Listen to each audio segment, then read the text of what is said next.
Hello guys, meron tayong tanim dito malapit sa bahay na sigarilyas. Sa Bicol, ang tawag dito ay puro pagulong. Yan po, namumunga na. Yan po, may mga maliliit pa. Yan, napakaraming bulaklak niyan. Dito lang po yan sa likod bahay, lapit sa amin. Po, may papaya, namumulaklak na rin.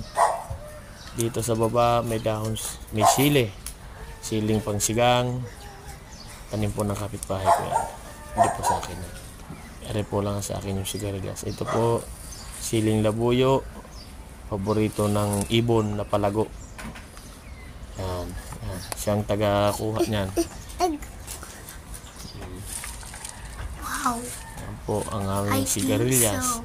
Yan po ang nakuha ko ngayon. 11 piraso, pwede ng panggulay. Sa petsa. Salamat sa panonood ng aming video. Salamat sa vlog. Salamat sa petsa.